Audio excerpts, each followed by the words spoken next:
Buenas tardes a todas y todos los presentes en el aula magna y bienvenidos a este nuevo encuentro que nos han preparado nuestros queridos compañeros de actividades culturales Nacho Guijarro y Rocío Rojas Marcos. Es un placer poder dar la bienvenida a Alberto Rodríguez, a quien creo que todos los que estamos en este aula conocemos bastante bien a través de su producción fílmica. Y creo que es una ocasión fantástica para conocer mejor, para conocer de primera mano cuáles son las impresiones, qué es lo que se le ha pasado por la cabeza a Alberto cuando ha hecho sus películas. Creo que todos hemos quedado bastante agradecidos después de ver muchas de sus películas. Lo estaba comentando antes con él. Como Grupo 7 a mí me ha impactado enormemente porque me ha retrotraído a mi juventud, a la Sevilla de aquella época, o cómo nos ha descubierto para algunos urbanitas, algunos que hemos crecido en esta ciudad, una película como La Isla Mínima, es decir, que nos ha descubierto algo que está a un paso de esta ciudad y que desconocíamos qué es lo que pasaba. Yo simplemente voy a de nuevo dar las gracias a Alberto por haber encontrado el tiempo. Sé que no ha sido fácil, pero entre Nacho y Alberto han conseguido encontrar un hueco para este encuentro. Y creo que además este es el lugar adecuado.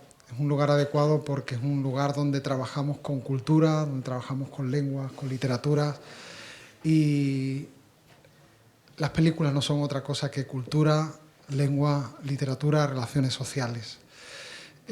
Muchísimas gracias, Alberto, por venir. Y bueno, creo que cedemos la palabra para que inicie este diálogo entre Alberto y Nacho y Alberto. Bueno, buenas tardes a todo el mundo. Es un gustazo que la aula magna esté llena. Yo le comentaba a Alberto y digo, Alberto, no sé con cuánta gente nos vamos a encontrar. Afortunadamente, como yo me esperaba, ha conseguido concitar a un gran número de personas. Primero, quería dar las gracias primero a Alberto por haber accedido. Hemos estado meses ahí negociando. Ha recibido más correos de la cuenta de mi parte, seguro.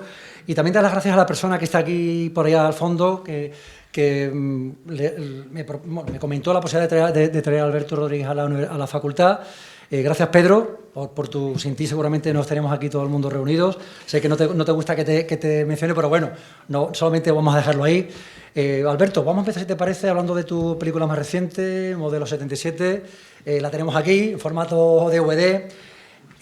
Cuéntanos un poco, es un proyecto que has comentado que estaba como en el tintero, creo que has hecho 15 años, ¿no? Cuéntanos un poco por qué tanto tiempo, qué problemas habéis tenido, creo que también hubo cuestiones con la propia cárcel Modelo de Barcelona. ¿Qué nos puedes comentar sobre el germen de la película, Alberto? Bueno, primero dar las gracias por haberme invitado. Intimida mucho en la aula magna, aunque no lo parezca, ¿eh?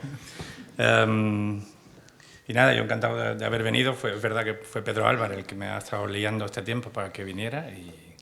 Pero vamos, siempre encantado de colaborar con una universidad de la que vengo yo también. Así que por ahí todo bien.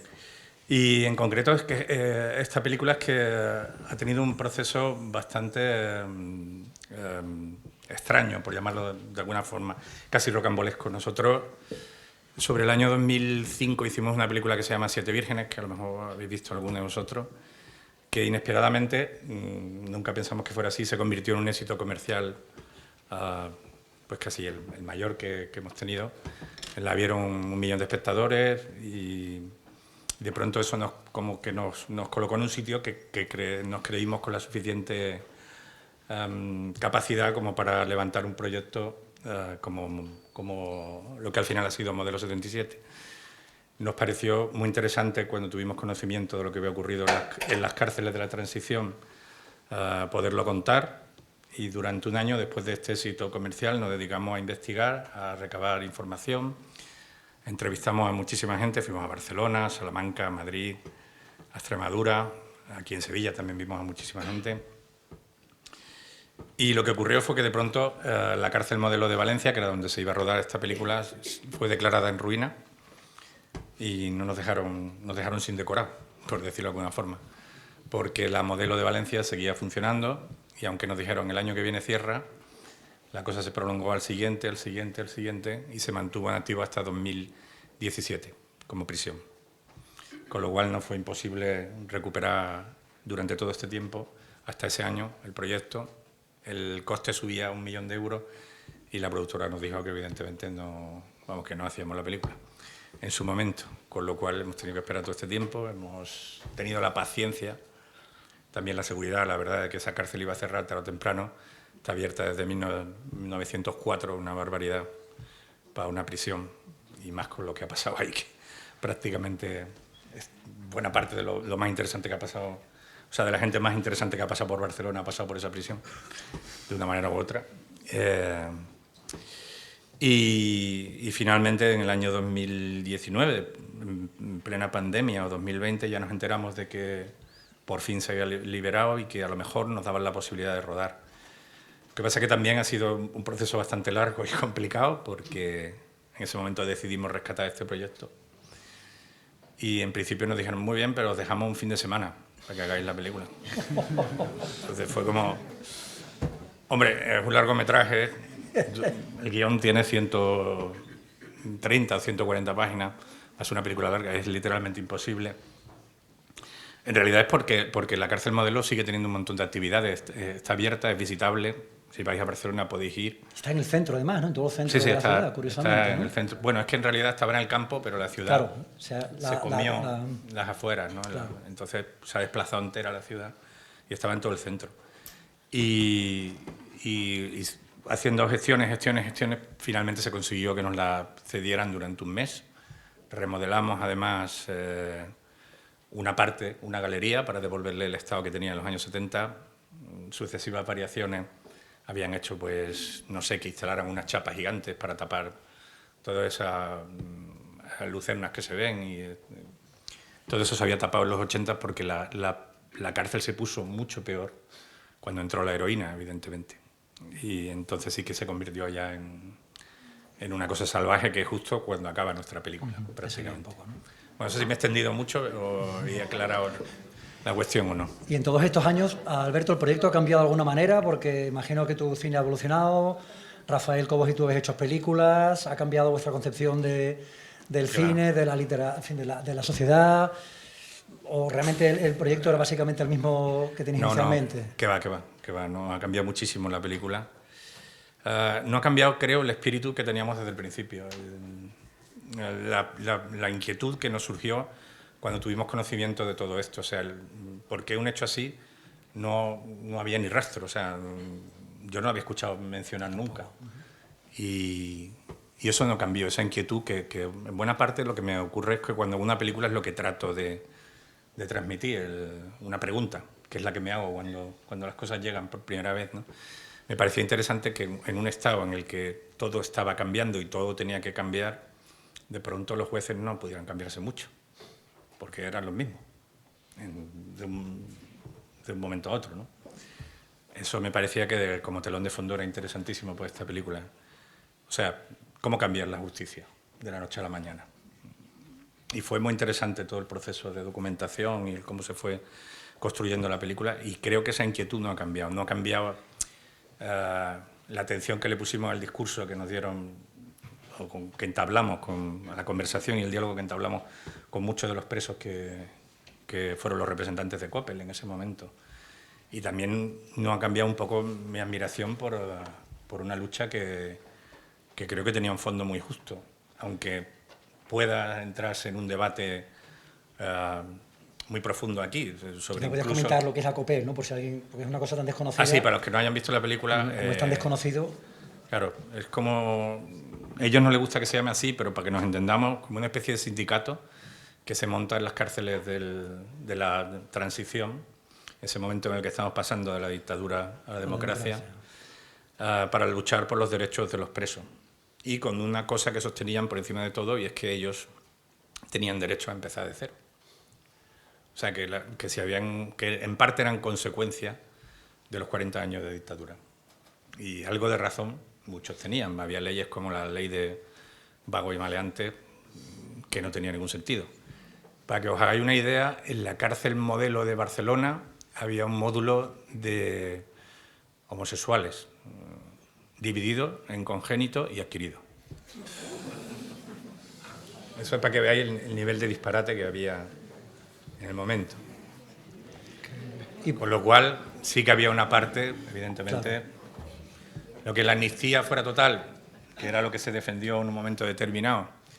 Yo creo que eso tenía más que ver con una especie de proyección que en ese momento... Claro, porque se liberó a los presos políticos, ¿no? Que eran de, sí, de claro, izquierda, ¿no? Primero claro, ellos se quedaron dentro, ¿no? Era efectivamente. un poquito el problema, ¿no? Ellos, que son los considerados presos sociales, de alguna manera ellos se autoproclamaban también presos sociales, defendían su derecho a empezar de cero. Y claro, habría que ir caso por caso viendo en realidad, porque había de todo, evidentemente.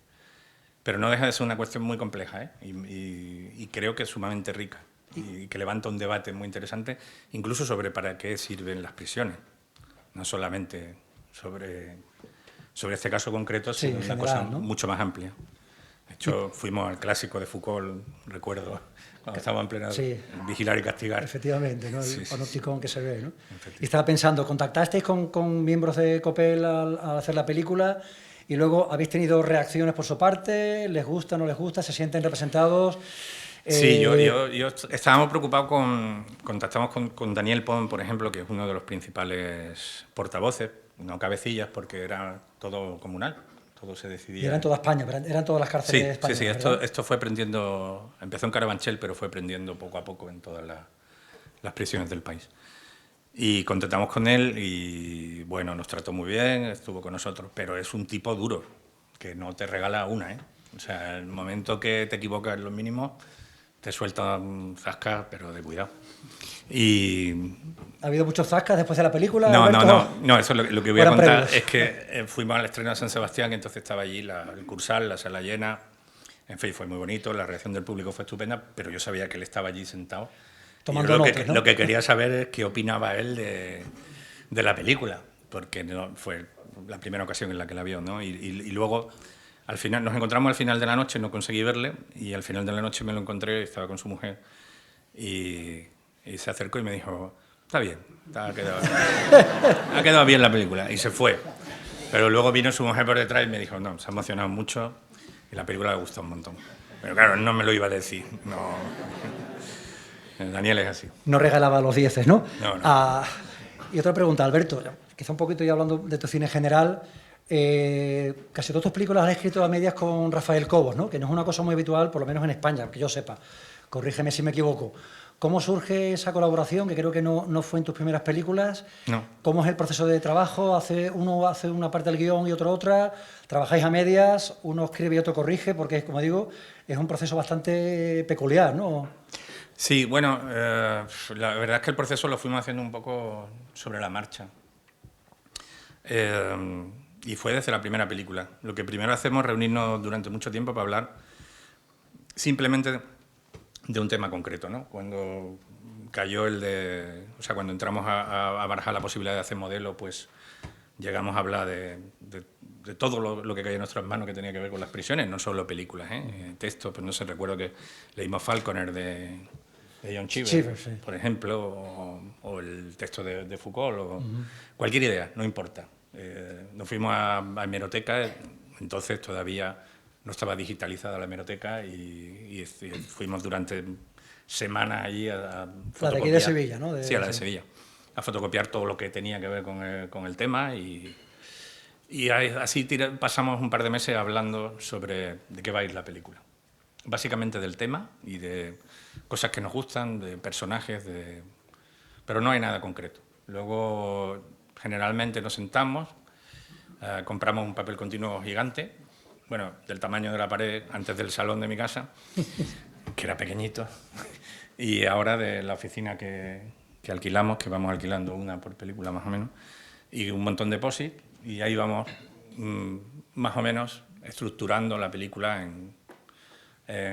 generalmente en 3 actos de manera clásica más o menos y demás, y planteándonos ideas interesantes que creemos que tienen que estar. A lo mejor hay una columna de ideas y un montón de posit de colores que dependen de los personajes.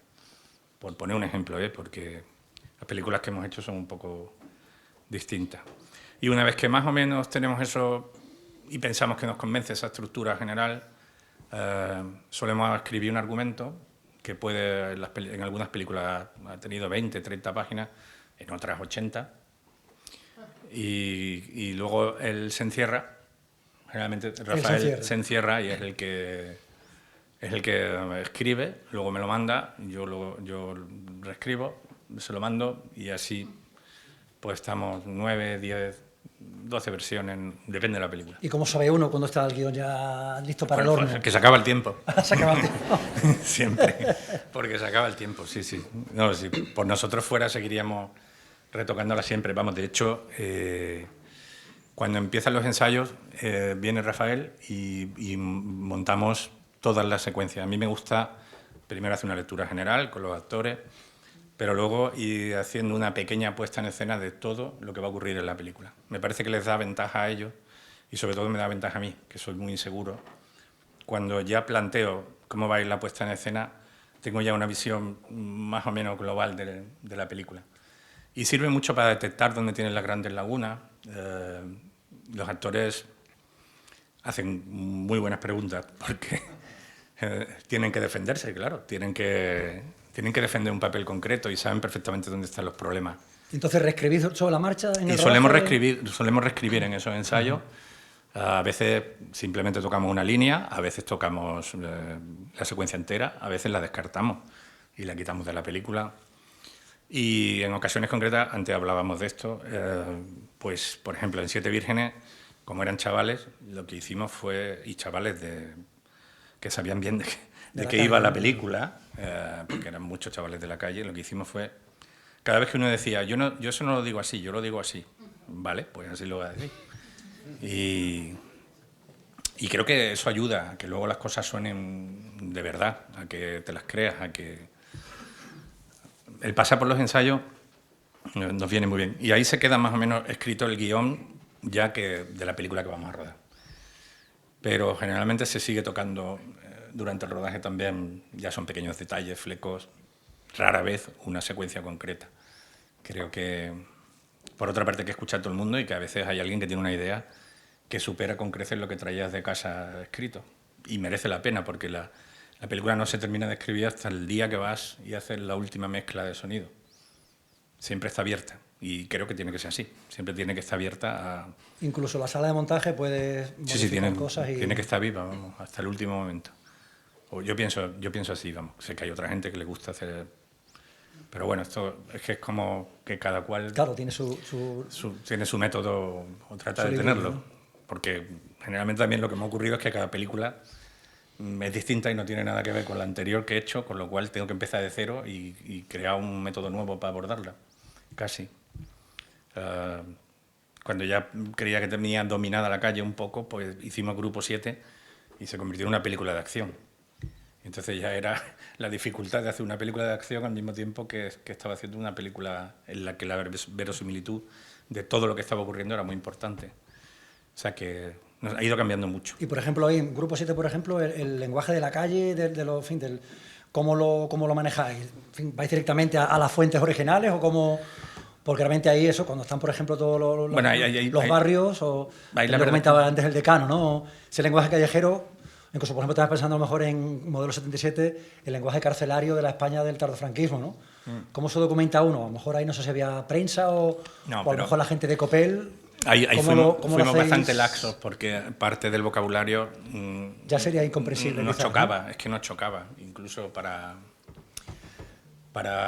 construir toda la película así, la dificultad es tan grande que optamos por simplemente que nos sonara verosímil. En el presente, ¿no? Claro. En el presente, sí. El caso más extremo lo experimentamos cuando hicimos una serie que se llama La Peste, que yo no escribí, pero estuve en todo el proceso y dirigí 4 capítulos, 6 en total de las 2 temporadas. Y era, bueno, ¿qué hacemos? Si esto es Sevilla, siglo de oro, en castellano antiguo o...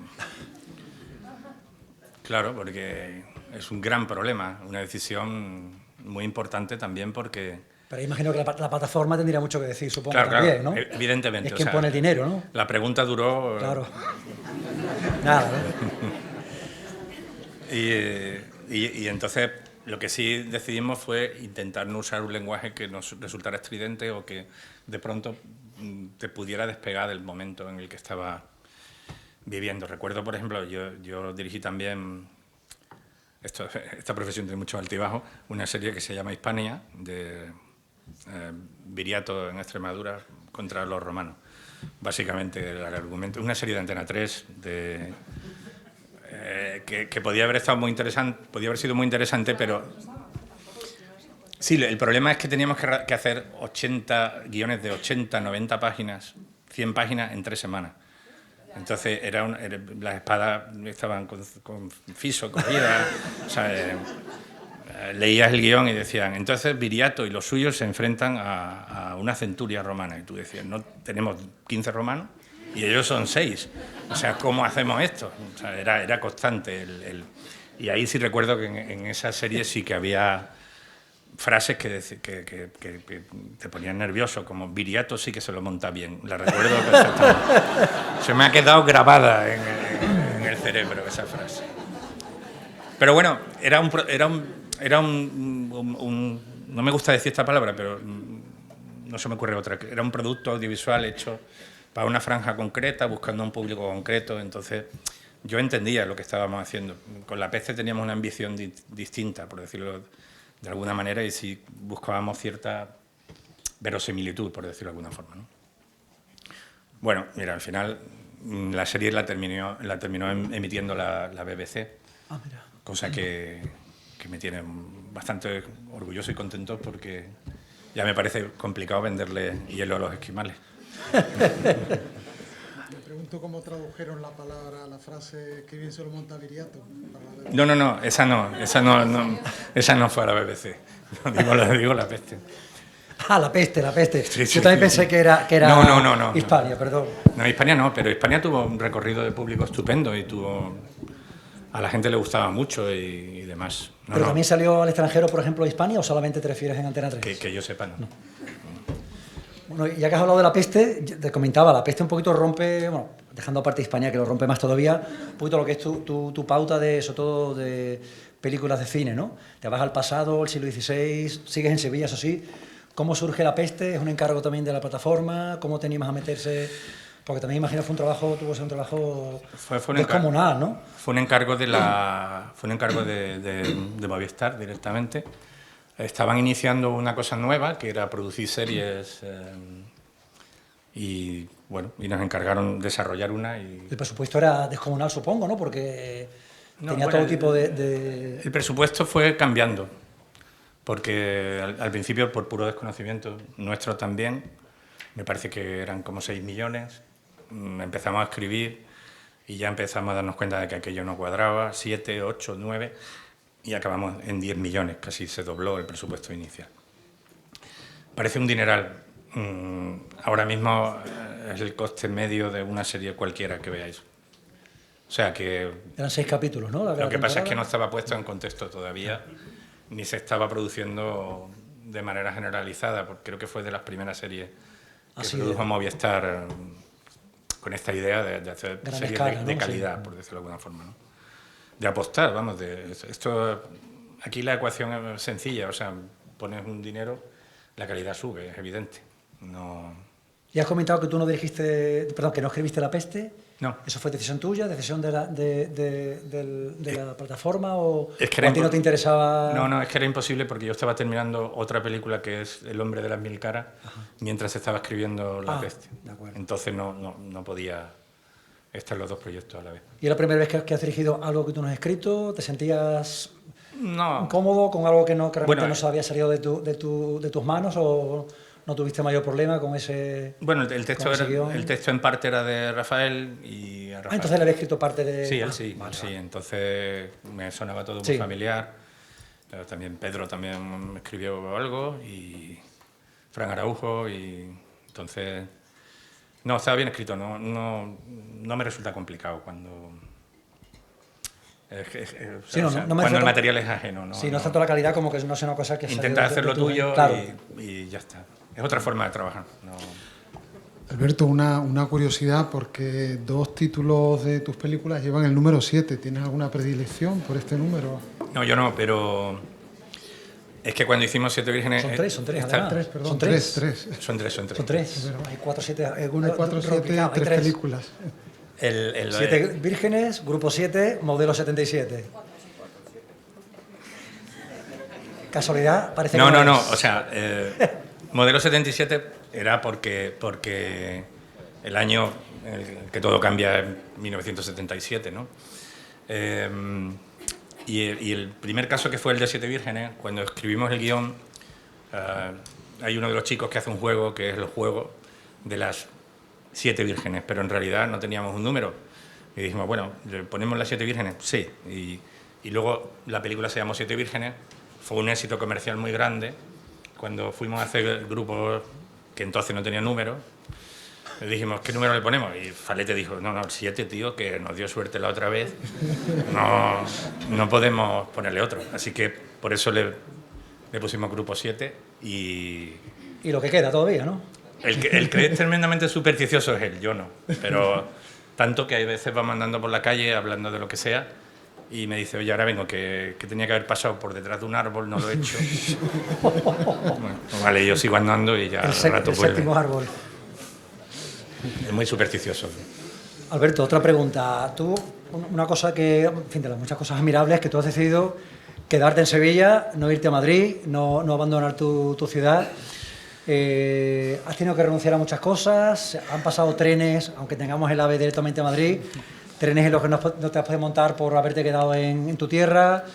Comentabas, bueno, que empezaste un grupo de directores en los 90, que se ha ido reduciendo poco a poco. ¿Tú notas que te has perdido algo por haber decidido quedarte en tu tierra, con Santiago Modeo, con otros compañeros? ¿Alguna vez has lamentado quedarte en Sevilla?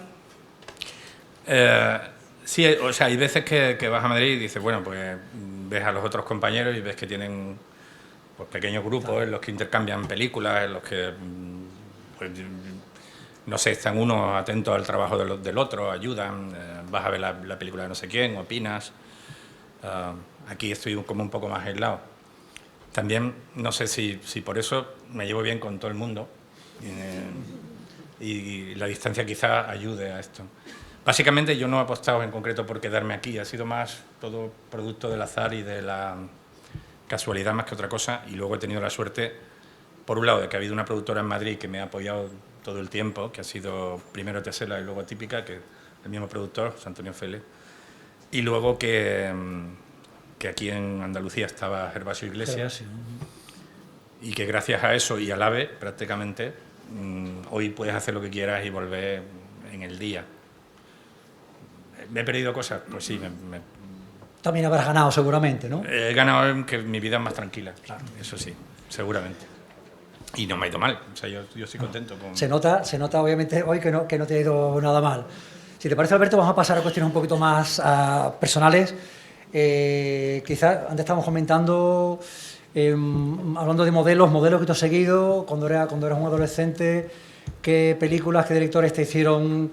despertaron en ti el gusanillo para meterte en el mundo del cine, qué directores y películas te siguen llegando, cuáles ya te llegan menos, incluso actualmente qué películas recomendarías a nuestro ilustre público, un poquito de tus gustos cinéfilos que nos puedes comentar, tanto directores, películas, también actores, lógicamente Antonio de la Torre, Javier Gutiérrez, eso no es ni que Jesús Carroza, lógicamente. ¿Qué nos puedes comentar de tus gustos cinéfilos, Alberto? Bueno, ahí sí, siempre digo que soy mejor, porque es verdad, espectador que director. O sea, me gusta casi todo. Soy capaz de ver, yo qué sé, esta tarde estaba viendo, antes de venir aquí, un documental de Cousteau que me estaba fascinando, sobre los primeros rodajes. Es increíble ver a Cousteau y a los buzos poner dinamita en un arrecife y volarlo entero por probar una cosa. Claro, porque es otro concepto distinto sobre la naturaleza, completamente distinto. Pues estaba viendo eso con la misma fascinación que que hace poco fui a ver, no sé, que es lo último que he visto en el cine, Quiet Girl, de Quiet Girl. Ajá, la Que irlandesa, ¿no? Sí, que me gustó mucho, por ejemplo. Una película muy pequeña, me pareció estupenda y dura 90 minutos. Que eso es una bendición. Es una película de 90 minutos. Pero es muy diverso. Es que has metido muchas preguntas Sí. y quería empezar por la primera. Y, Lo siento. pero me he perdido yo, Bueno, perdóname. yo te preguntaba desde tus inicios, Sí. ahora por ejemplo la película de Spielberg, Los Fabelmans, ¿no? Pues Sí, también. un poquito, no sé, te la pensaba comentar, si la has visto, imagino que alguien para ti tendrá, imagino que te tocará la fibra, Sí, ¿no? lo que pasa Como es creador que eres, que ¿no? yo no tengo nada que ver, por ejemplo, siempre digo que soy lo contrario del niño de Cinema Paradiso. O sea, a mí el cine era una cosa que yo de pequeño iba excepcionalmente porque soy de Camas, vivía en Coca de la Piñera, entonces tenía que venir a la ciudad, al cine. Y yo no era especialmente aficionado, sí, ponían películas en televisión, las veía, iba de vez en cuando, mi padre me llevaba o mi madre, pues sí, pero... y curiosamente yo en la cola de la prescripción, yo quería ser periodista, básicamente. O sea, lo que me interesaba era el mundo del periodismo, las noticias. Mi padre era técnico electrónico en Televisión Española y vino un amigo suyo periodista y me convenció para que no hiciera periodismo. Básicamente, no sé cómo lo hicieron entre los dos, pero yo salí diciendo periodismo no. Entonces, no sé por qué, me pensé, bueno, lo mismo intento publicidad. Y en la cola de la prescripción... Había mucha gente, ¿ves? Con otro compañero, no, lo echamos a Caro Cruz, así. Y salió comunicación audiovisual, entonces se llamaba Imagen y Sonido. Más la primera promoción, tú eres de la primera promoción Yo soy de la primera Facultad de Comunicación. Sí, probablemente si no, yo sería abogado. No me veo mucho, pero probablemente. O cualquier otra cosa, no lo sé. Y cuéntanos un poco de tu paso... perdón. Y ya nada, pues nos prescribimos en comunicación y lo que sí me sorprendió desde el primer día es que en cuanto empecé a ver, se proyectaban películas a las 8 de la mañana, me parece, en la facultad. Era una verdadera heroicidad, ¿eh? Y al pase de cine mudo, alemán. A las 8 de la mañana. Fausto, por ejemplo, o no sé, o el gabinete del doctor Caligari a las 8, de 8 a 10. Y íbamos. Era increíble, a las 5, 6, 7. Ahí surgió Tomar al cine, a las Y 8 de la ahí- mañana, ¿no? No, y ahí me cambió la cabeza. O sea, la llegada a la universidad era un grupo muy reducido, éramos solo 40 en imagen, 40 en publicidad y 60, me parece, en periodismo. No me acuerdo si eran 60 en periodismo o 100. Entonces, esa era la facultad. Era muy pequeña, todos nos conocíamos, todos estábamos conectados. ¿Estaba ya en la Cartuja o todavía estaba en Gonzalo No, Bilbao? estábamos en Gonzalo Bilbao. Bilbao, en un edificio muy pequeñito, y aquello creo que fue un caldo de cultivo estupendo para todos los que estuvimos ese año. Y había mucha gente vocacional. Yo no lo era, pero había muchos que realmente lo que querían era hacer cine, trabajar con la imagen y el sonido. Y bueno, yo creo que de esa promoción han salido por lo menos 6 o 7 que han dirigido largometrajes, que es muchísimo, una barbaridad, vamos. Está Paco Baño, está Ana Rosa Diego, Álvaro Alonso, que es productor, Sebastián Talavera, en fin, hay mucha gente, Mariano Agudo. Y aquel grupo fue realmente lo que nos activó, y a partir de ahí pues ya empecé a escribir los primeros guiones de cortos y a rodar, que lo que hacíamos era quedar los fines de semana para rodar cortos. Creo que es una manera estupenda de aprender, y más cuando tienes amigos con los que... Entonces, ¿recomiendas ir a la Facultad de Comunicación para cómo empezar ya que estamos en la Universidad de Sevilla? A ver, yo luego he sido profesor de la Facultad de Ciencia de la Información por una extraña carambola. Terminé dando un semestre nada más, pero estuve allí un semestre y sé que ahora es muy grande y es una cosa completamente distinta a lo que yo viví.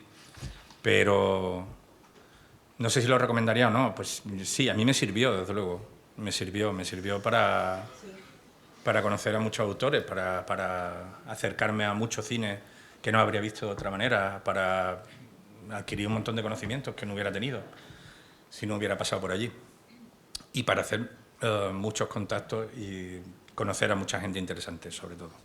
Eso es lo fundamental. tanto en el alumnado como en el profesorado de aquel momento. Y es lo que... El hecho de que fuera un semestre es porque, por algún motivo, no te pagaban mucho, no te gustaba el trabajo, la docencia no te seducía, eran las 8 de la mañana. No, Digo, porque me extrañó, me dijiste que fue un semestre, me sorprendió cuando me lo mandaste en un correo. Es que yo era profesor asociado, ocupaba una plaza de un profesor que se fue a Madrid. Ah. Entonces ocupé una plaza de una forma, no creo que sea irregular, pero... Las cosas que pasan en la Universidad Española. Un poco extraña. Creo que no pasa nada. Y entonces yo ocupé su plaza y me tuve que hacer con las asignaturas muy rápido. Y realmente yo lo que había dirigido ya, me parece que tres películas. Entonces yo lo que pedí fue, oye, no podemos hacer que yo dé otra cosa, porque les va a venir mejor a ellos. Pues yo realmente de lo que sé es de otra cosa. Pero no. Qué raro. Me suena esa Entonces, bueno, tampoco tenía mucho sentido que yo siguiera allí. Nada, esa asignatura se las terminaron repartiendo otros profesores y ya está. Y yo pasé ya... Se pasó mi etapa de profesor. Bueno. Fue breve. Vamos a ir terminando porque Alberto ha comentado que le gustaría que hubiera debate con el público. Como hay mucha gente, seguro que habrá muchas preguntas. No sé, Javier, ¿tienes una pregunta? Sí, yo tenía una curiosidad más que una pregunta y volviendo un poco a tu producción. Hay 3 películas en las que más o menos te mueves en los años 80, 70, 90. Estoy pensando, por ejemplo, en Grupo 7, que como ya te he comentado anteriormente, a mí me sacó casi una lágrima al reconocer cuestiones o situaciones de mi juventud. Paesa, o mejor dicho, El hombre de las mil caras, La isla mínima. Estamos hablando de una época que parece que te atrae de alguna manera y además te atrae de una manera incluso más local, pensando en Grupo 7, La isla mínima. No sé si puede dar algún dato más sobre esto, porque a mí sí me resulta muy interesante esta perspectiva. Bueno, es curioso porque parece que uno va elaborando como una especie de mapa, o que hay un plan trazado, ¿no? Que decides, bueno, pues voy a hacer estas películas y voy a tratar de hablar sobre este tema concreto, pero todo ha sido muy, muy azaroso durante el proceso de elaboración de todas estas películas. Y por casualidad, cuando hicimos Grupo 7, nos salimos de nuestra época, dejamos de ser contemporáneos y no hemos conseguido volver al momento actual, ¿eh? Ahora tengo la sensación de que estoy volviendo a escribir con Rafael una historia sobre 2023, pero sí que me llama la atención, sí que me llamaba la atención determinadas cuestiones, ¿no? Cuando planteamos La isla mínima, todo viene de una exposición de Atín Aya, del fotógrafo sevillano, maravillosa, sobre las marismas del Guadalquivir. Y lo que me llamó la atención cuando fui a Diputación a ver la exposición de fotos es que parecía que eran fotos de los años 70, 80, y eran de los 90. Entonces, como que el tiempo se había detenido ahí y se había quedado aislado, y como si esa gente se hubiera quedado como en islas de tiempo ahí perdidas, ¿no? Cuando decidimos escribir un guión que estuviera ambientado en este sitio, la sugerencia de que fueran los 80 llegó a través de 2 documentales, de Atado y bien atado y No se os puede dejar solo, de los hermanos Bartolomé, que son unos documentales hechos durante la transición. Entonces la transición no está todavía explicada, no hay una historia de la transición, sino que están hechos sobre la marcha y las cosas no están nada claras. No es la versión oficial de acontecimientos, que los podéis encontrar en YouTube. Me parece que los hermanos Bartolomé además lo dejaron ahí libre para que lo pueda ver el que quiera. Y ese periodo sí me parece muy interesante. Pasaron tantas cosas y venimos de ahí. No está mal que no lo olvidemos, que en el fondo a determinadas cosas hubo que ponerle una solución de compromiso, por llamarlo de alguna forma, ¿no? Porque si no, ¿cómo pasamos de una dictadura a una democracia sin que ocurriera una revolución? tuvo que haber un acuerdo y hubo que ceder, seguro. Entonces, no está mal. Yo creo que pensemos que venimos de este momento y darle vueltas a esto siempre me ha parecido interesante. Pero es más casualidad que otra cosa, ¿eh? Paesa fue un encargo, o sea, El hombre de Amílcar es un encargo que nos hace el Grupo Z a partir del libro de Manuel Cerdán, que es un texto periodístico que elabora a partir de encontrar a Paesa en París vivo cuando ya estaba muerto. Y nos encargaron la película, fue muy interesante, la verdad, todo el proceso de investigación, pero tengo que decir que si alguien sabe realmente lo que ocurrió ahí, serán 3 o 4 personas en este país y nosotros no estamos entre ellos. O sea que la película no deja de ser, en cierto modo, hasta un punto, los hechos que son comprobables y demostrables están en ella, pero hay explicaciones que hemos tenido que resolver con la ficción. De hecho, para eso era un puro trilero y nos parecía que tenía mucho sentido dentro del propio relato. El elaborar un relato en el que realmente hay una parte de ficción, cuando ya todo está ficcionado y cuando nosotros tenemos otra cosa casi inventada en el inconsciente colectivo, vamos, en que todo el mundo piensa lo que hablábamos antes, ¿no? Que a Paesa lo detuvieron en Laos, cuando no puso un pie en Laos nunca. Entonces, bueno, no dejaba de parecernos interesante. Y la tercera película, que es Modelo, esta sí que es la que originalmente, en la que primero pensamos que tuviera que ver con este periodo concreto que era la transición. Pero ya te digo que al final todo es muy desordenado y azaroso, ¿no? El Grupo 7 sale de un sumario que nos dieron unos abogados, una cosa así. No sé si alguna vez habéis leído un sumario. Es muy interesante porque la mayor parte de las páginas eran citaciones y son policías que van a buscar gente que no está durante folio y folio, y de pronto encontrabas un folio en el que se describía una actuación, y es maravilloso la literatura, el cómo todo te lo va describiendo, y todo me parecía, igual que a ti, muy familiar. O sea, yo había visto esas casas de una manera u otra, aunque no hubiera entrado, las había visto desde fuera, había visto a esa gente, había visto lo que estaba pasando en la calle. Bueno, si era joven, al final de los 90 o a mediados de los 90, estabas por la zona de la Alameda seguro, porque era lo más lumpen, pero al mismo tiempo había 4 o 5 bares que era donde se juntaba, por ejemplo, en Las Sirenas, actualmente una cervecería horrorosa. Era un bar maravilloso donde generalmente estaba casi todo el mundo que tenía que ver con el cine. Y en la trastienda de Las Sirenas se han perpetrado y se han preparado cortos rodajes de 1000 tipos de documentales, de películas. O estaba La Vanilla enfrente, que donde estaba todo el teatro metido. Entonces, era además bastante lógico que esos mundos terminaran chocando de una manera u otra. Y ese era el sitio donde está. Pero claro, al mismo tiempo que pasaba eso, pues pasaban muchas más cosas alrededor. A mí nunca me pasó nada, ¿eh? Yo tengo que reconocer, supongo que se veía a kilómetros que no tenía un duro. Porque nunca me pasó nada, pero nunca. No tenía reloj, no, o sea, nunca.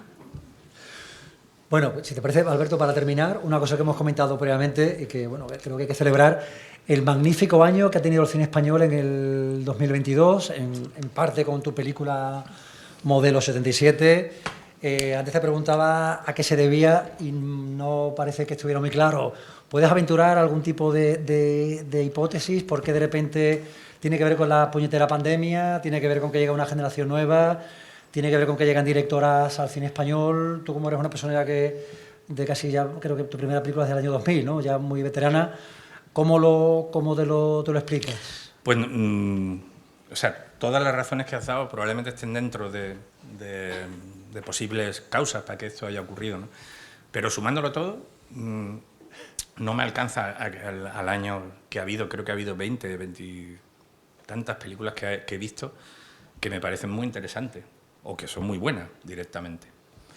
Y eso es muy raro. Al mismo tiempo se ha producido otra cosa particular, y es que el éxito internacional de las películas españolas, sobre todo por el premio de Berlín de Carla Simón, pero es particularmente raro también que todo se una, ¿sabes? Como que hay un punto de inflexión que podría ser muy interesante. Se ha vuelto a repetir este año. Ha habido una chica que ha ganado 20.000 especies, ¿no? especies de abejas, ¿no? Se llama la película. Ha vuelto a tener un premio el cine español. O sea que... Y yo creo que, en cierto modo, ahora mismo ha habido como, bueno, esta gente está haciendo algo diferente o algo interesante. Y es un gran momento. Y luego lo digo como espectador porque me parece que, yo qué sé, Suro, Mantícora, por citar solo algunas de las que han pasado este año por ahí, Cinco Lobitos, en fin, las que han estado nominadas, Vesta, etcétera, etcétera. Pero otras muchas que ha sido un año excepcional. Claro, que se han quedado... Que es raro, que hay que aprovecharlo. Y ojalá continúe el que viene, y otro, y otro, y otro. Pero saber por qué, la verdad es que no tengo ni idea. Bueno, pues con esta respuesta que nos deja a todos un poquito con la intriga, si os parece, Alberto quería que hubiera coloquio, como hay muchísima gente en el aula magna, vamos a aprovechar, tenemos tiempo de sobra, abrimos un turno de preguntas. Si alguien quiere empezar... Aquí tenemos Al una hilo mano. de lo que dice Alberto con respecto al número de mujeres dentro del cine, del nuevo cine, es curioso porque hasta hace muy pocos años en las universidades aparecían un 20% de chicas, que eran, el resto estaba destinado a oficios como era el vestuario, el maquillaje, el peinado, que era más propicio, parecía que era cosa de mujer. Y en cambio, con la disminución de este porcentaje de chicas, pues bueno, el cine ha quedado muy bien valorado, ¿no? Y además ha citado a Carla Simón, pero podríamos citar a Pilar Palomero, ¿no? Sí, sí. Vamos, la maternal para mí es casi la que mejor dirigida está del año pasado. Y además todas con una... Y esta chiquita de Constantina, Cecilia, Cecilia. me ha quedado pasmado, ¿eh? Con algo tan... Bueno, es que ha habido una política positiva y es importante porque está dando su fruto. Que eso significa que las cosas funcionan, vamos, y no es otra cosa. Y que merece la pena que haya políticas de este tipo para que esto se iguale, porque de otra manera es muy difícil que se iguale. Esa es la verdad. Últimamente en fotografía era imposible, todo era cosa de hombre. Bueno, el cine siempre ha sido cosa de hombre, esto está claro. Y ahora, hasta hace muy poco, por ejemplo, en fotografía en los Oscars, pues ya tenemos mujeres que se hacen cargo y la música se hacen también cargo. Es que es una invasión, además, muy agradecida, ¿eh?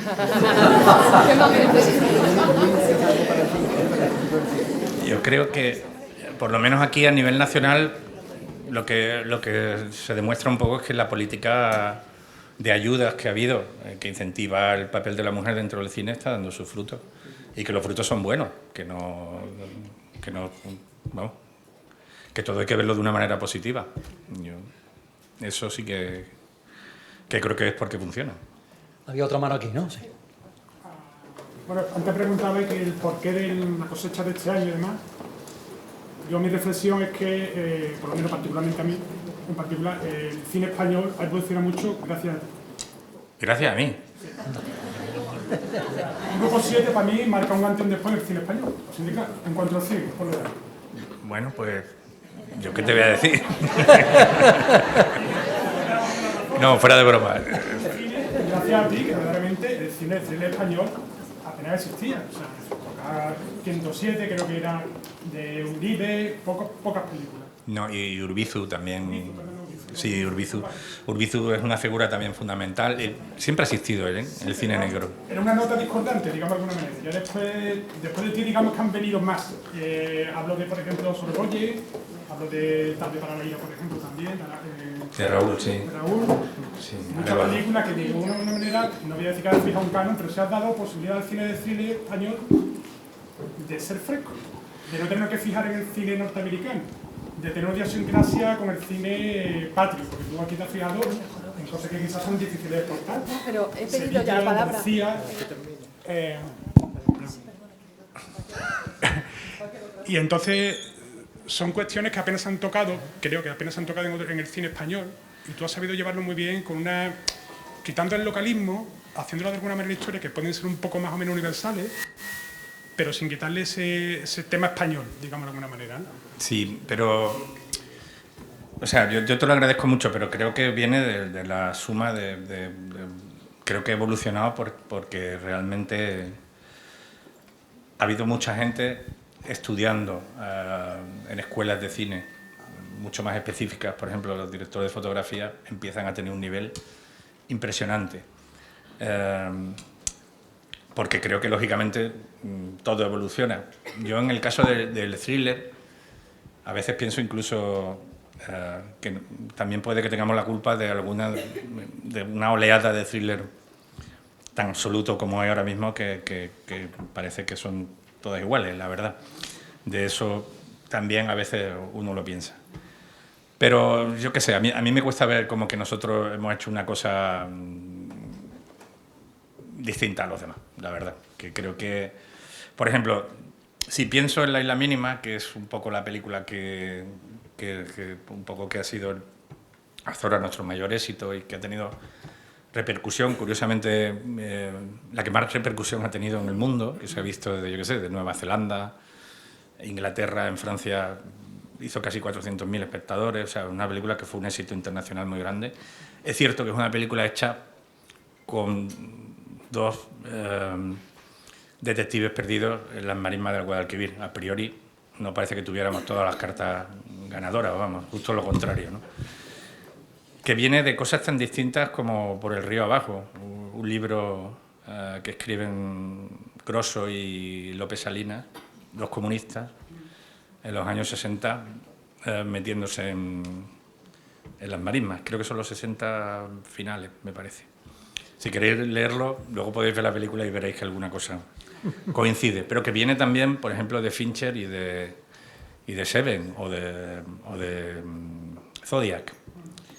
Y la cosa es tan sumamente retorcida, por ejemplo, que hace poco estuvo en Madrid, estuvieron dando una masterclass a David Pelham, se llama, creo, que es el escritor de Mindhunter, la nueva serie de Fincher, y había visto La Isla Mínima y había cambiado cosas del guión después de verla. O sea, fíjate lo raro que es todo. Lo difícil que es encontrar la causa por la que algo cambia. Es que las cosas vienen de muchos sitios distintos y entonces... No, yo creo que el cine español ha evolucionado, pero ha evolucionado porque es mejor y porque la gente nueva que viene está más preparada y porque ahora mismo hay una explosión de producción brutal. Lo que no sé, a veces me lo pregunto, a mí me da pena que se haya perdido un cine que se producía que no era de pequeño presupuesto ni de gran presupuesto, sino de presupuesto medio, un poco por decirlo de alguna manera, la clase media del cine español, que es un cine que se ha dejado de hacer. Y yo creo que sí, ahí sí hemos tenido una pérdida de una manera u otra. Las películas o son muy pequeñas o son muy grandes. No sé si os habéis dado cuenta. Y por último te quería decir, otra última reflexión, tú tienes, digamos, de alguna manera un tándem con tu guionista, ¿no? Con Rafael Cobo, que ha dado películas, bueno, pues, muy sólidas en cuanto a guiones, y también ocurre un poco también con Sorogoyen, con Isabel Peña, ¿no? Otra guionista también que se apoya mucho en ella en cuanto a la consolidación de sus cines y marca sus pautas, ¿no? ¿Ves ahí un poquito de también similitud en este sentido? Por eso te decía que eres tú un poco que ha avanzado un poquito cositas que se están viendo en el cine, ¿no? Actual, ¿no? Pues, ¿cómo lo ves al respecto? Hombre, les conozco a los dos. No sé, yo, o sea, creo que además trabajamos de otra manera, porque una vez estuvimos en un taller y ellos se parten la película por la mitad y uno se lleva una mitad y otro otra. Y cuando ves a Vestas tiene como mucho sentido, Y... ¿Qué? Sí, es que es lo que decía antes, que cada cual tiene que un poco encontrar un terreno donde se sienta cómodo y un territorio donde y ellos van así. No lo sé, o sea, me cuesta mucho reconocer lo que dices. Bueno, por último, simplemente nos ha hablado de una serie de Movistar que ha hecho Apagón, un episodio. Sí. Quería preguntarte si la idea estaba abierta, ya estaba impuesta por la serie, tú impusiste ahí... No, la idea era de Rafael Cobo. Es un episodio que está rodado en la Sierra de Madrid. Y la idea era de Rafael Cobo y, entre otras cosas, accedí a dirigirlo, pues me gustó la idea de, bueno, es un pastor al que vienen de la ciudad a quitar el rebaño, ¿no? Y poco más, que se va porque sabe que si le quitan el rebaño no solo van a morirse los que se lo quiten, sino él que ha encontrado un medio para subsistir. Esto, para el que no lo haya visto, más o menos es el argumento de... Y me pareció interesante y por eso me pareció también fácil. Dije, bueno, en el campo son pocos personajes. Claro, luego nos pilló 3 semanas que hubo el año pasado, en abril, misteriosamente, a final de marzo, de temporal, que la temperatura máxima por el día era 1 grado, 2 grados, nieve, viento, granizo, y el veterinario diciendo, me llevo las cabras porque van a morirse de hipotermia. Y todos los demás allí, ¿sabes? Que era como, bueno, ¿y nosotros? No, fue durísimo, dificilísima de hacer. Pero bueno, sí, ha sido un proyecto para un encargo, pero vamos, que lo disfruté también mucho, la verdad. Un equipo muy pequeño y divertido. Bueno, yo soy Lilian Caro, vengo por mi amigo David Arnaiz. Ya Rocío y María somos 4 actores, escribimos, porque el mundo de la interpretación, bueno, para nosotros nosotros hemos hecho mucha televisión y comedia, y la comedia en este país no se toma muy en serio, no sé por qué. En fin, entonces, Sí, que es verdad. es verdad, entonces ya me he decidido, me he puesto a escribir y estoy en ello. Me resulta muy interesante, y tiro para mi terreno, cuando has hablado del guión, que tratas el guión como un hecho vivo, en contacto con los actores. Yo trabajé así en La Isla Bonita con Fernando Colomo, pero justo me tocó trabajar con uno de los que no era actor, que ponía dinero, que era el productor, y claro, el pobre se me atascaba y entonces nos tuvieron que escribir un guión, y digo, para una vez que no voy a tener el corsé del guión. No, nosotros sí tenemos el guión. Sí, el guión tiene que estar. Sí, eso Sí. ahora me lo explicas detalladamente porque lo voy a apuntar, ¿vale? Lo que pasa es que es verdad que a veces he trabajado con... a mí me gusta mucho, cuando estás con el director, están los actores, pasa algo y también eso se aprovecha. Te digo que en tu forma de trabajar puede ser que eso salga. Eso es lo que quiero que me cuentes. Sí puede pasar. Mira, por ejemplo, cuando hicimos Grupo 7, recuerdo que había una secuencia, que había un asalto, ¿no? Entraban los policías, tiraban la puerta abajo con una maza, entraban en una habitación y había 2 que tenían unas escopetas y se supone que tenían droga, entonces los esposaban.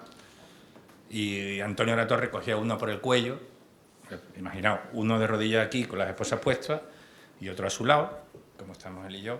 Entonces Antonio cogía uno por el cuello y le decía, dime dónde están, no recuerdo el diálogo, y entonces aquella secuencia no salía. Acabábamos de comer, era una hora terrible, un calor como hoy más o menos, y la hicimos una vez y otra vez y otra vez, y de pronto el otro, que era un extra, dijo, yo, que sé un poco de esto, yo me sacaría de la habitación, a mí, porque si él está solo va a hablar, pero si estoy yo no va a decir nada.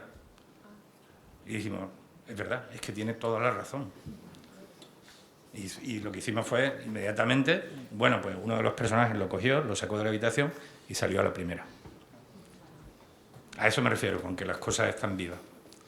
No habíamos caído nunca ni en ninguno de los ensayos, pero era tan evidente, era una cosa tan sencilla de entender, que el que estaba viéndolo todo desde fuera, y el que sabía, según él, fue el que se dio cuenta. O sea, el que sabía de... Perdón, Alberto, el texto también, por ejemplo, tú llevas el guión a esos ensayos antes de ponerte delante de la cámara y tal, y tienes a los actores, hay texto que también dices, esto no funciona, esto que han hecho... A ver, hay de todo, porque también soy muy taimado, los actores, digo.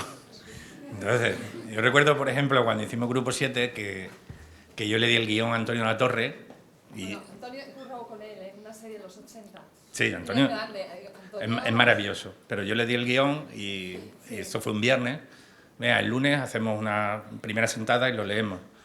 Y entonces empezamos, primera secuencia. Mira, tú estás aquí callado, Antonio. Yo es que me he escrito en casa, entonces se había escrito 4 o 5 diálogos. Ya veremos si funcionan o no. Segunda secuencia. Estábamos leyéndola. Y Antonio, yo es que he escrito aquí, porque claro, es que yo no digo nada, y he escrito... Tercera secuencia, cuarta, quinta, sexta. Había escrito un guión paralelo. Pero entonces todo lo que tenía ese personaje es que todo era hacia adentro, todo lo que le ocurre es hacia adentro, él lo tenía que sacar hacia afuera. Y es lo que necesitaba. Pero claro, el ejercicio que tenía que hacer él era justo el contrario.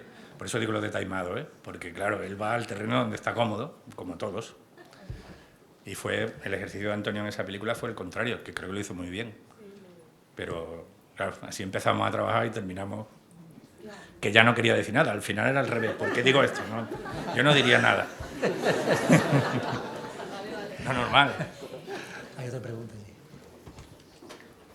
Bueno, yo quería preguntarle precisamente por una película que acaba de nombrar, La Isla Mínima, porque yo cuando la vi, yo diría que es una de estas películas que son buenísimas, simplemente te gustan muchísimo, pero para verlas una vez y no volver a verlas porque impresiona mucho. Al final son temas que se tratan muy delicados y desde el punto de vista del guión me gustaría saber un poco cómo enfocaron tratar algo así que puede herir sensibilidades, por así decirlo, de una forma respetuosa, pero que también que casara con el ambiente del thriller y tal, saber dar el punto justo para que fuera algo que tú lo ves y, bueno, como he dicho, que te impresiona, pero también te engancha muchísimo la película y es una película que, aunque sea de una forma un poco, digamos, macabra, entre comillas, por el tema que se trata, la disfrutas, porque es muy buena película, pero te deja también ese puntito de decir, vaya, se trata un tema, eso, difícil. Entonces, desde el punto de vista a la hora de plantearla, ¿cómo es ese proceso? Sí, bueno, esa película tenía como dos lecturas, ¿no? Una superficial, creo que era la que se dejaba contemplar casi a primera vista, ¿no? Que era todo el desarrollo de lo que era la investigación criminal y los crímenes en sí. Y esto, lo que tratamos es de ser lo más respetuosos, pero al mismo tiempo realistas posible. Leímos muchos libros de crímenes, desde los horribles, de 10 asesinatos que cambiaron la historia, hasta todo lo que encontramos, que es lo que solemos hacer cuando llega el momento. También porque nos ayudaba mucho a... La película no tiene apenas trampas. Normalmente en este tipo de películas hay un momento determinado en el que tú ves lo que está haciendo el malo. ¿Sabéis lo que os digo, no? Porque es muy difícil explicar qué está pasando por el otro lado y que todo se conecte. Entonces, para poder elaborar todo lo que era la trama, desde un único punto de vista, que es el de ellos dos, la cosa era realmente tortuosa. Y por eso necesitamos documentarnos mucho y apoyarnos mucho en la realidad. Incluso tuvimos un policía que vino a entrenar a los actores, a enseñarles a coger la pistola, que leyó el guión, un policía que había estado activo en esa época, justo en el año 79-80. Y curiosamente nos dijo, no, es perfectamente creíble, lo único que no me creo es que cada policía tenga una habitación distinta en el hostal. Porque lo normal es que nos hubieran puesto en las mismas, porque no teníamos medios ninguno. O sea, era... Pero lo demás me lo creo.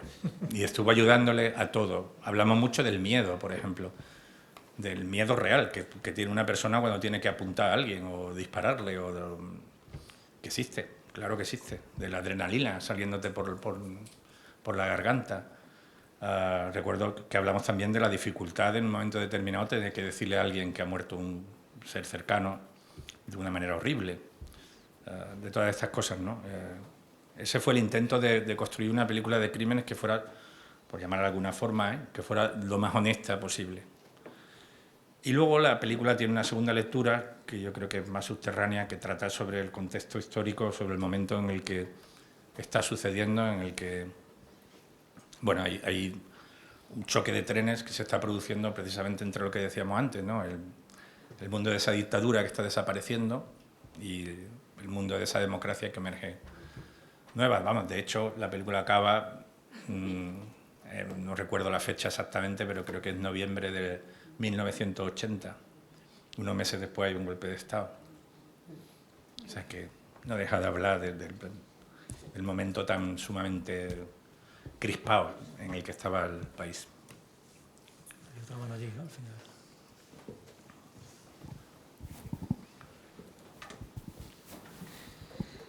Como cinéfilo que eres y demás, hay una pregunta que siempre me parece muy curiosa, que se la suele hacer a todo el mundo que ve cine, y además te funciona tanto para hablar con un directo de cine como ahora mismo, como en una primera cita del Tinder. Te vale para todo, es un comodín.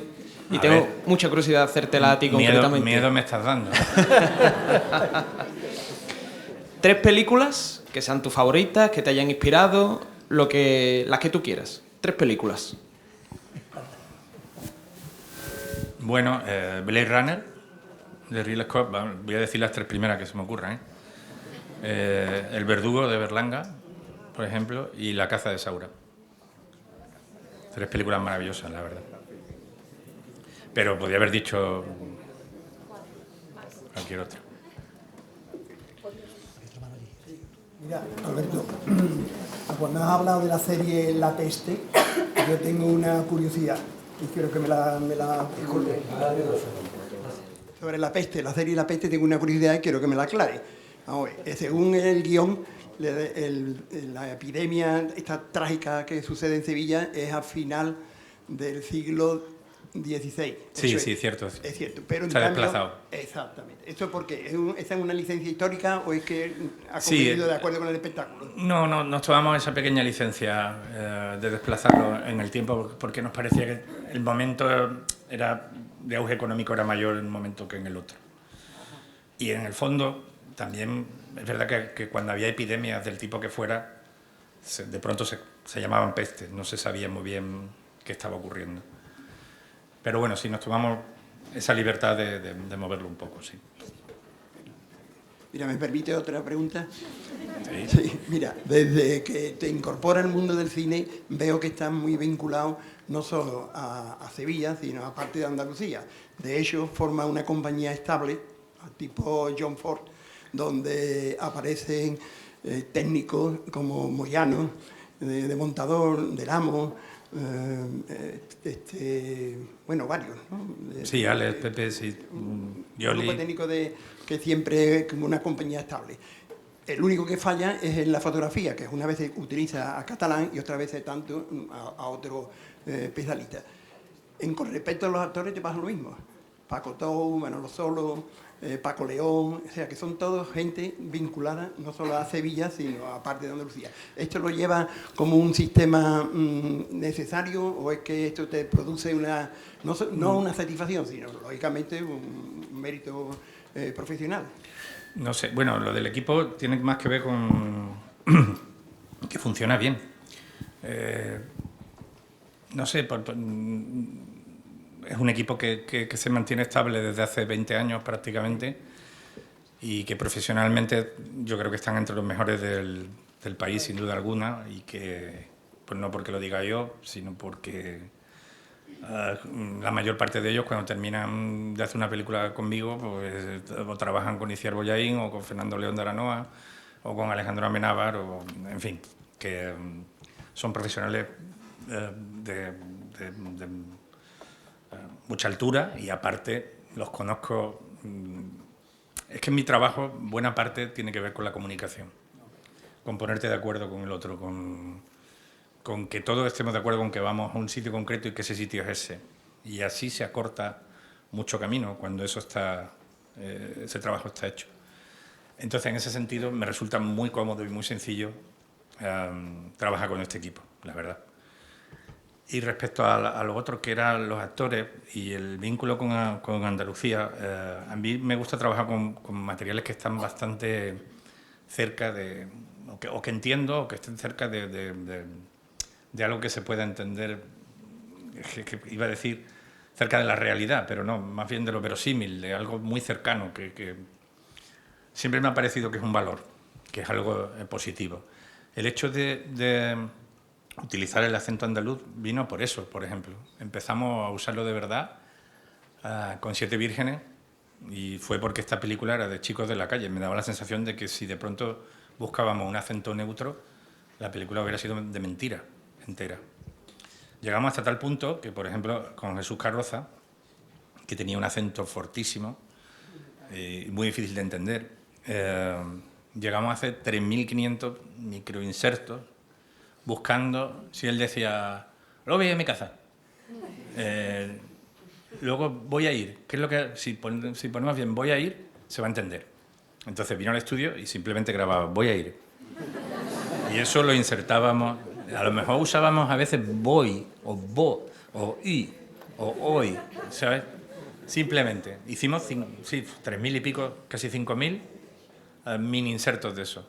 Se estrenó en el Festival de San Sebastián y las críticas al día siguiente todas eran que la película no se entendía nada. Porque, entre otras cosas, la gente no estaba acostumbrada a escuchar acentos, les parecían molestos.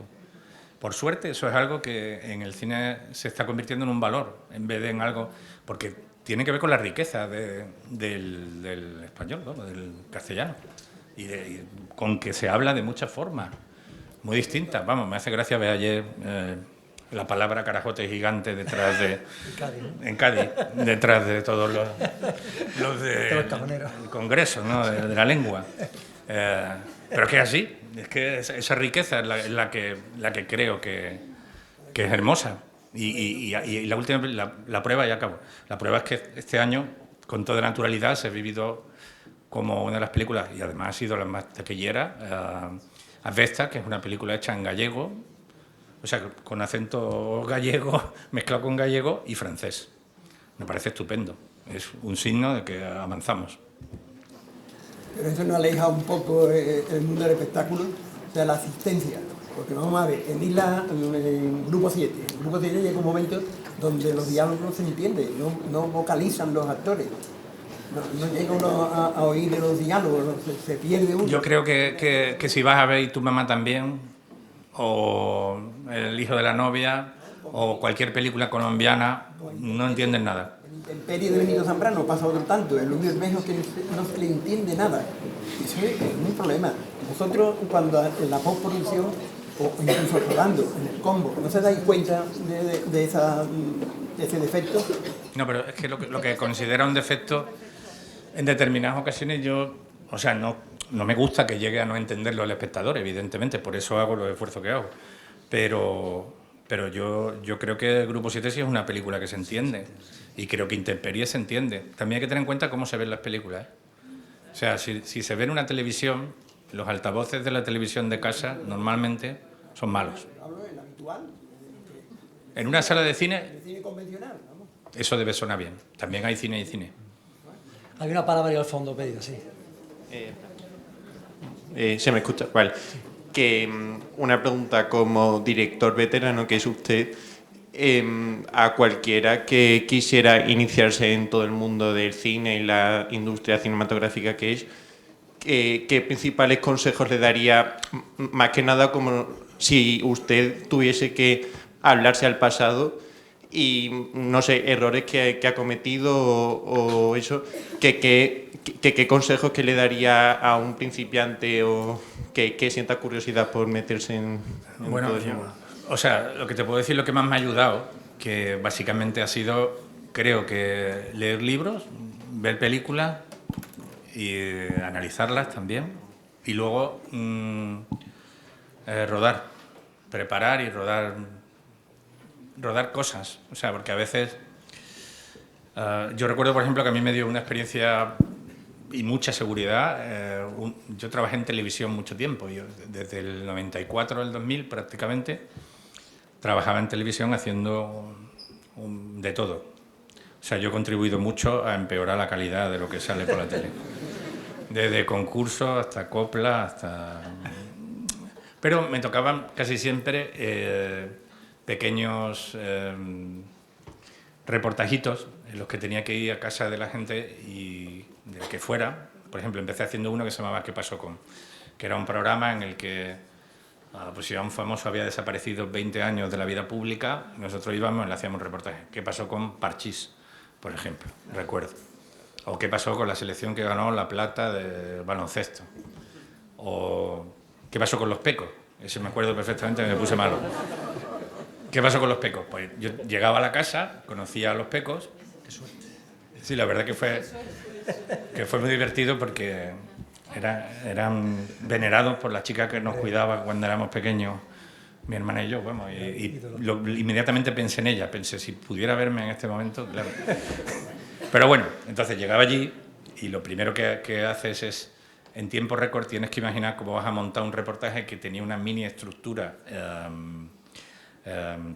argumental, con un guión que había escrito un periodista y que tú tenías que poner en imágenes, espacialmente contar el espacio que le interesaba a la gente, nivel de vida económico, si se encontraban en la ruina o no, básicamente, esa es la verdad. Y cómo habían envejecido, cómo de machacados estaban. Pues esto era lo que más o menos teníamos que contar. De una manera muy rápida teníamos que contar visualmente todo aquello, para comprimirlo luego en 2 minutos, 3 minutos. Este ejercicio de decirle, bueno, intenta entrar en la habitación, cuando entres te sientas, habla con tu hermano, y ahora pasadlo bien entre vosotros, vamos a buscar una frase para que estéis bien. Este pequeño ejercicio, que lo hice todos los días durante 6 años, me dio una soltura luego brutal para poder comunicarme. Yo en realidad no sé mucho de métodos, ni de cómo trabajan los actores, ni de cómo hacen ellos su trabajo, que lo tienen que hacer por su lado, ni les puedo acompañar en determinadas cuestiones. No puedo, pero sé dónde quiero que vaya, eso lo sé. Y lo sé en parte por esto, por haber trabajado día a día haciendo churros, por decirlo de alguna forma, durante 6 años. Vale. Y una pregunta que antes que ha mencionado el otro compañero, que no me sé cuál era tu nombre. ¿El mío? Sí, Nacho, eso. Sí. Vale, que te había preguntado que había nombrado la película de Los Fabelmans de Steven Spielberg y me entraba curiosidad porque, bueno, yo sabía que la vi en el cine y te preguntaba si llegado un momento que al igual que no solo lo ha hecho Spielberg, sino que lo ha hecho muchos directores, que llegado un momento pues deciden retratar su propia vida, ¿no? Hacer una película semi-autobiográfica como ha hecho Spielberg para no sé si sabes, pero bueno, en fin. Spielberg tiene 80, me parece, ¿no? Sí. Quiero decir, me quedan unos 30 todavía. No, fuera de broma. Yo nunca he sentido tentaciones de hablar de nada que me haya ocurrido a mí, la verdad. Alguna anécdota concreta, alguna cosa concreta, sí hemos puesto en alguna película, pero más que nada porque nos ha parecido divertido, pero no. Curioso que hemos hablado de todo a la vez en todas las partes, ¿eh? Sí. Hola. Yo iba a ser breve y a pedirte que nos recomiendes alguna de estas pelis que has dicho de presupuesto medio que han desaparecido, las que se te ocurran. El Grupo 7 es una película así, por ejemplo. Aparte de Grupo 7. No, por decirte que ahora mismo, por ejemplo, esa película no se haría. A eso me refería yo. Me refiero al presupuesto, ¿eh? No me estoy refiriendo a lo demás, sino a un presupuesto determinado que ya no existe, que son los 2 millones algo. Que ha desaparecido. Ahora, bueno, no sé cuánto es exactamente, porque productor no soy. Soy muy malo haciendo las cuentas, pero a este tipo de películas, pues yo qué sé, la de Urbizu, No habrá paz para los malvados, no, está dentro de eso. No son películas carísimas, pero necesitan un presupuesto determinado para hacerse. Es esto. Bueno, yo quería preguntarle realmente qué es lo que valoras como director a la hora de trabajar con tus actores. Pues generalmente volviendo un poco a lo que decía antes, que me entienda bien con ellos y que ellos entiendan el personaje. Eso a veces, el que entiendan el personaje a veces es inmediato, a veces es un proceso que se va estableciendo a lo largo de los ensayos. Bueno, sobre todo que nos entendamos, ¿eh? Eso casi es lo fundamental y hasta hasta ahora no creo haberme equivocado mucho. No me he encontrado en un set con alguien que haya dicho no lo aguanto más, lo mataría todos los días. No me ha pasado. Casi siempre he estado cómodo y en una relación bastante cercana y afectuosa. Vamos. No creo en trabajar tenso, por ejemplo, no creo en eso nada. Ni en las broncas, ni... De hecho, suelo, aunque esté muy nervioso, suelo, o pretendo, aparentar que siempre que estoy calmado. Como máximo, a lo mejor tiro el guión muy fuerte alguna vez, si veo que hay un descontrol muy grande, pero, vamos, casi nunca me altero mucho. Y tiendo a trabajar ahí con la mayor proximidad y sencillez posible, la verdad. Es que, como creo mucho en los ensayos y que ese tiempo previo lo que te ayuda es a poder improvisar si quieres, luego. Si tienes esa seguridad, luego es muy fácil, es muy fácil. Pues generalmente eso también tiende a relajar los ánimos de todo el mundo, porque todo el mundo sabe dónde vamos. Entonces... Y también he de confesar que desde hace muchos años yo lo que dicen Eva Leira y Yolanda Serrano, que son dos directoras de casting, prácticamente lo llevo a... O sea, lo que me dicen ellas me lo tomo a pie juntilla. Fueron las que recomendaron a Carroza en su día. Recuerdo que a Jesús, cuando vino la primera vez, yo no lo veía, porque habíamos escrito un personaje para alguien que yo creía que era más infantil, más aniñado, más dulce. Y de pronto Jesús tenía algo que tenía por dentro, un drama, algo que no funcionaba, que me parecía que era triste. Ellas vieron como a 4.000 chicos. Esto fue un primer corte de 1.000, en los 1.000 siguientes pusieron a 4 o 5 y otra vez Jesús. Y ya les dije, oye, que este ya había dicho que no. O sea, que era la primera vez que trabajábamos juntos. Entonces siguieron buscando y cuando ya me han visto como a 3.000 aparecieron 4 o 5 y otra vez Jesús. Y ya hubo un momento que dije, ellas están viendo algo que yo no estoy viendo y seguramente tienen razón. Y menos mal que las escuché porque creo que cambiaron la película. Entonces desde entonces yo les tengo mucha fe. O sea, tampoco parece que fuera para el gran público, ¿eh? La propuesta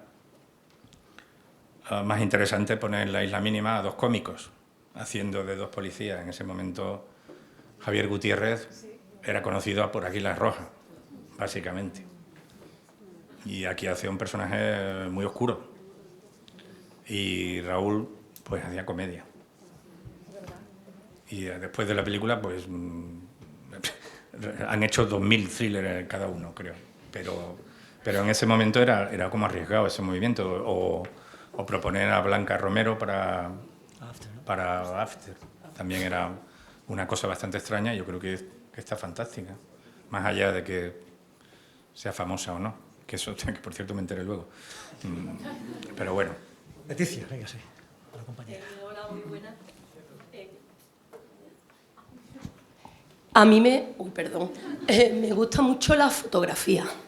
Me pareció fascinante, de verdad, la fotografía de La Isla Mínima. O sea, los primeros minutos de La Isla Mínima me parece una joya, una obra de arte. Además, me produjo una sensación de claustrofobia, de agobio, de angustia brutal, que creo que era la intención que buscaba y no lo sé.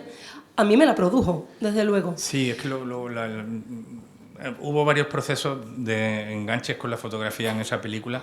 Uno fue el de Atín, que son las fotos en blanco y negro de su famosa serie de Las Marismas, y otro fueron las fotografías de Héctor Garrido, que son las fotos aéreas.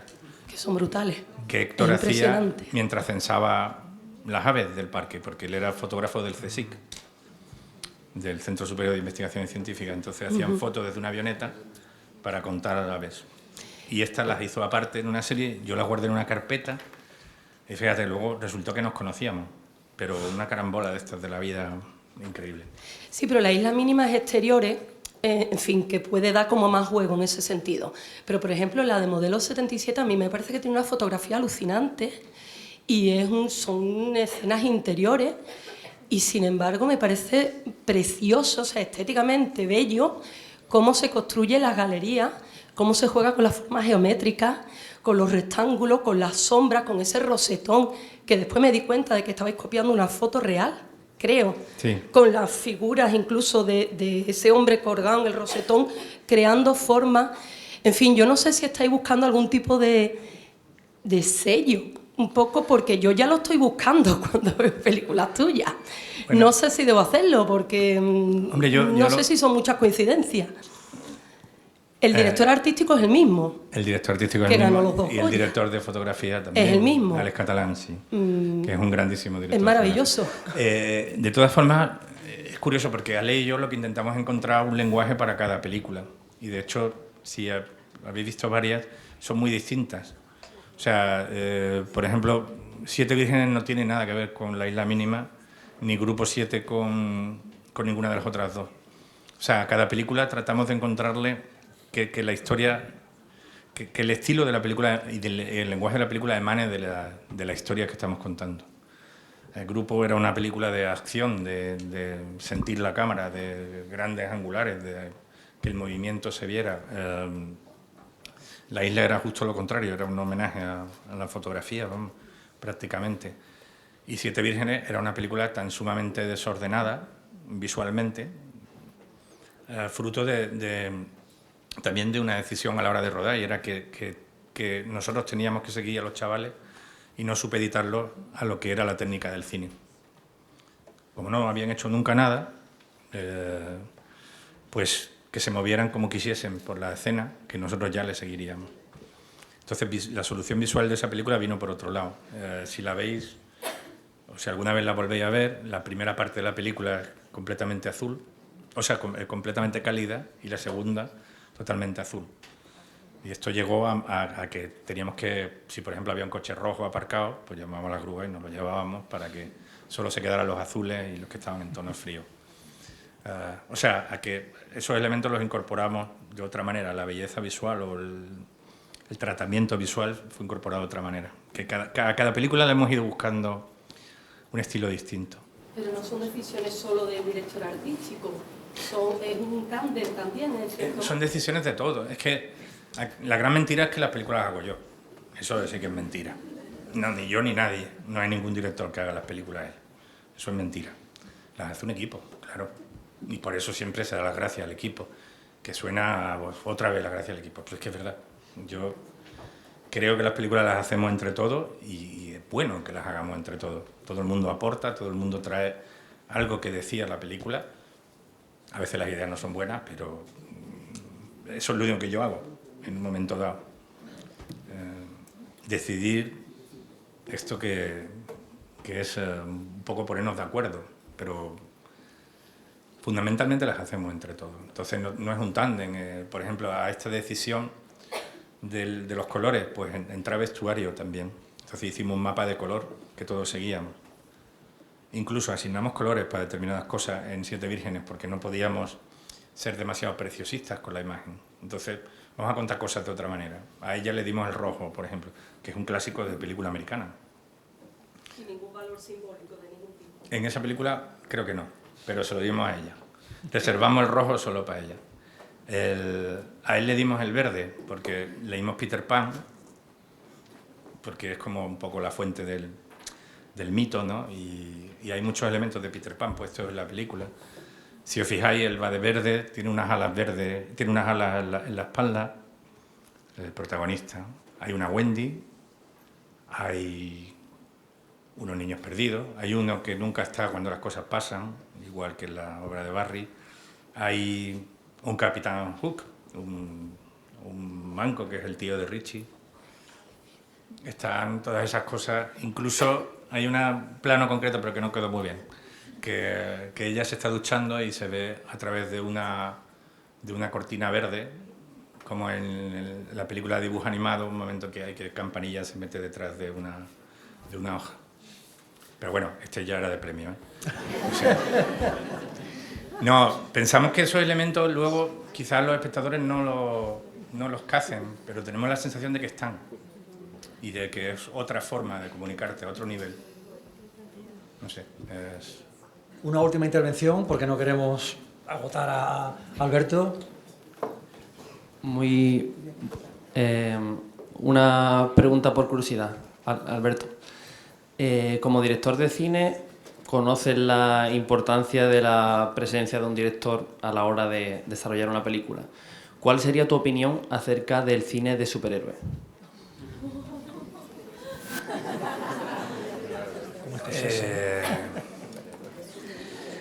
Bueno, tengo un hijo que tiene 12 años, entonces veo muchas. Que he visto la misma película que con títulos distintos 50 veces, puede ser, ¿eh? Tranquilamente. Creo que algunas son interesantes. Yo, fíjate, soy buen lector de cómics, me gustan los cómics. No todos los de superhéroes, pero sí me gustan los cómics. Pero creo que a veces no le hacen justicia, la verdad, a lo que significan los cómics, ciertamente. Algunas me gustan, algunas me parecen fascinantes. Watchmen, por ejemplo, me parece fascinante. Es una película alucinante. Algunas están muy bien, pero generalmente no las aprecio demasiado, la verdad. Por no decir otra cosa. Suelen hacérseme muy largas, muy largas. Es que son largas, además. Lo son. Bueno, pues vamos a terminar aquí. Hay varias palabras pedidas, lo siento. Acordamos con Alberto que no íbamos a abusar de él, creo que ya llevamos más de hora y media. Y bueno, darle las gracias por compartir tanta sabiduría, tanto arte, y gracias a todo el mundo. Gracias.